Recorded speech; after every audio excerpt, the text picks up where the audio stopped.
Good morning. Welcome to week 2 of our series, Having a Journey and Experience Together through Twyla Tharp's Keeping It Moving. Her thoughts on what it means to age gracefully, to expand into your life, to be challenged, to keep moving, to shut up and dance. This is a journey that I'm taking as a part of my physical and mental health, and the reality of life that accepting where my body is now is key to living life and to moving forward with however much time that we have left, and it's so precious.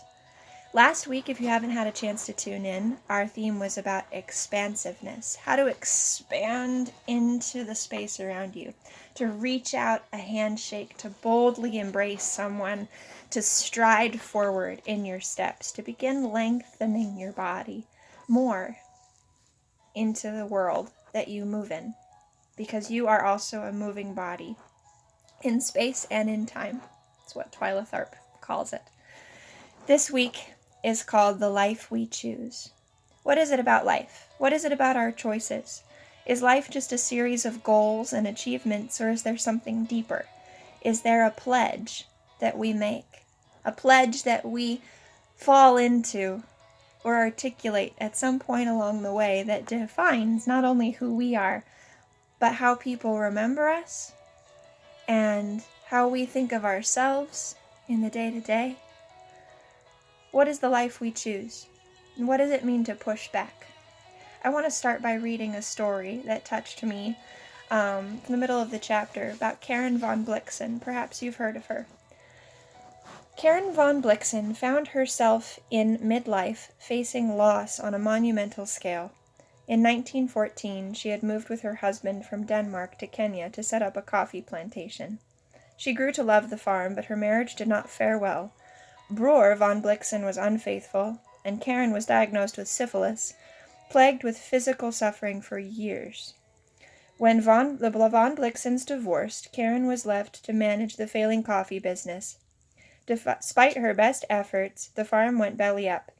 Her next love, the adventurer Dennis Finch Hatton, was killed in a plane crash with another woman by his side. Karen returned to her family in Denmark in 1931, broken-hearted and penniless. Failure, tragedy, financial ruin, emotional devastation. The only thing Karen hadn't lost was her mettle, her talent. She had published minor works many years before, but it was only upon returning home from Kenya that she began to write in earnest. However, she had actually been writing all along. She was writing letters, telling stories. She had memorized Arabian Nights. She knew the Bible from cover to cover, absorbed its rhythms and its cadences. In Africa, she had lacked the necessity for writing, and that necessity came when there was nothing else she could do. I love this part. When her life fell apart, she found that what she knew best was writing, and so she turned to it, finally. She turned to it at last. Her commitment, made halfway through her life to writing, was a courageous redirection. This week is all about redirection and choice, about something called a pledge. Tharp says that pledge comes from the Old French pledge, and this is the bond that was posted during your imprisonment to set you free. So a pledge is not a list of goals. It's not something you can cross off. It's what sets you free in your life. Pledge is a daily choice, she says. It is a distinction between the chosen life and the unintentional life when we apply it to other people. That is why we admire self-made individuals and resent the heir. The former satisfies our sense of equity. The latter offends it. Why? Or why not? Well, what is your pledge? Are you going through life with a series of goals? Or have you found that grounding essence that guides your decisions? Not only what you're going to do, but what you're going to not do. How you're not going to waste time anymore. The exercise for this week is about pushing back. Because you know what Karen von Blixen did.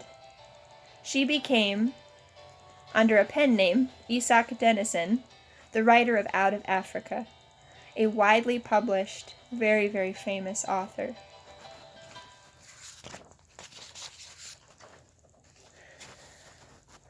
Seven Gothic Tales, Out of Africa, and cited by Ernest Hemingway.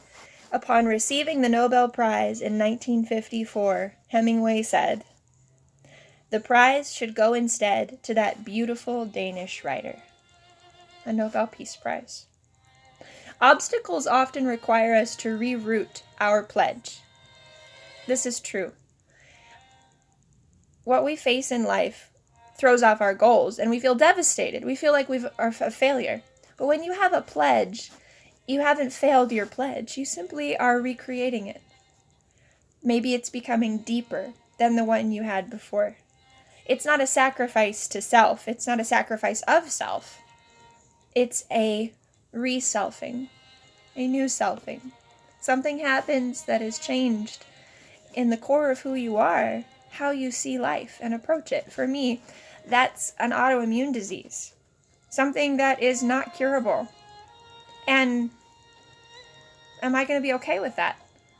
It's not about whether I have the goals on my list to help get the right things in place so that I can have some kind of cure and reverse what's happening in my body. The chemistry of it, this isn't reversible. There's no way to change the communication because something in my body has started telling my immune cells to attack me. It's a fundamental error in communication that is ingrained in my DNA. And so the only way they can treat it is to give me drugs to stop producing the DNA or to kill the DNA. There's something really wrong with that, but it's the only option. There's all these things I can do. But my question is, what is my pledge now? What is this person? Who am I going to be? How can this become a part of my life? This is called pushing back. And that is our exercise for this week. If you go to our video from last week, which I will reshare, we have two exercises. We have reaching out into space, and we also have pushing. Here's how Tharp says it. Pushing against a fixed object is the physical equivalent of the emotional resolve that we must have as we push against obstacles in our lives. Physical resistance is called isometrics. Like a pledge, the isometric grounding, the two directions of push and pull, we gain by pushing into a wall or pushing into the floor, can be made thorough and unrelenting in our lives. Try simply pushing your palms together right now, just like I was doing. Sit here, here, here, take something. Push against yourself. Feel. Push as hard as you can, as long as you can, which might be longer than me because I shouldn't do that with my wrists. But maybe your fists, you can push, you can feel this. Maybe push the air. Can you feel the isometrics of condensing the air? Last week we held a ball.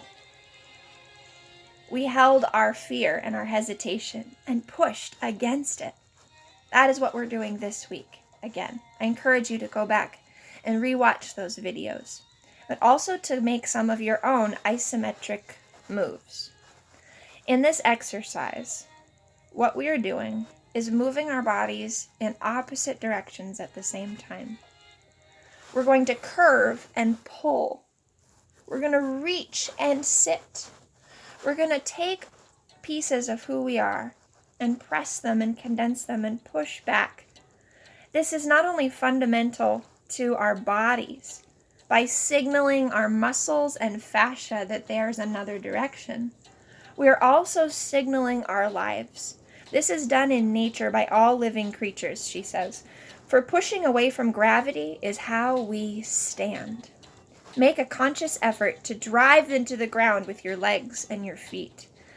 Then resist this movement by pulling your stomach back. This will deliver a body-renewing stretch at any time and place. As you press into the ground with your feet, pull your stomach in, press your hips backwards in your space around you, and reach out with your arms in a new way. To conclude today, I want to share with you a quote from a painter that's in the very end of this book. You have a pledge. What is your pledge? What do you look back on life and find at last that you haven't done yet, that you haven't had a necessity to do? This will shape your pledge. How else can you find your pledge? Start pushing back against the obstacles in your life, physically, somatically, with your body, with your mind. Expand and push back against these things. The third thing, this is not a goal. I have said that. It needs to be said again. And I want to highlight it with this quote. When the poet Donald Hall asked his friend, sculptor Henry Moore, for the secret to life, Moore had just turned 80 and had a pragmatic answer. The secret of life is to have a task, something you devote your entire life to, something you bring to every minute of the day for your whole life. And the most important thing is, it must be something you cannot possibly do. There it is. And that's why I'm choosing to continue my pledge to movement and motion, to action and decision.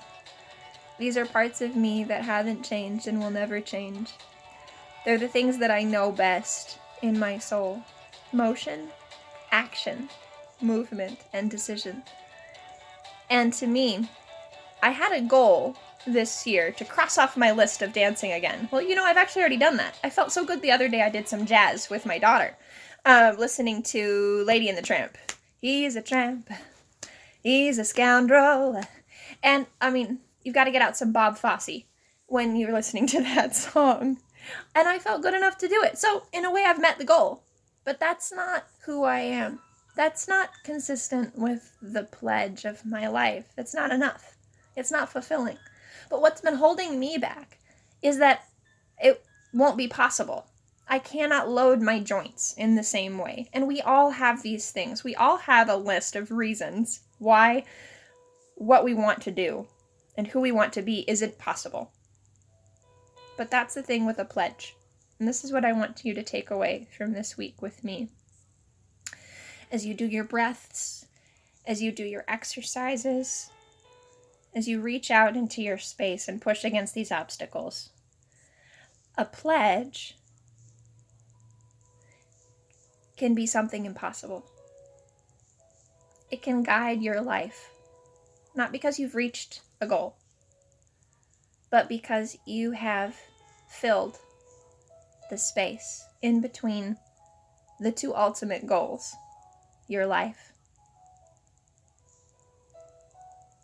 and your passing. There is a space. There is time. Maybe time will go on. But a pledge isn't something that you pick because it's possible. It's something you pick because it's impossible. Because it will take all of you every day for the rest of your life to keep doing it and to keep finding it. So I'm pledging. I'm not going to have a goal to dance this year. I'm pledging to find a way to move again and to keep moving. What are you going to do? Bye.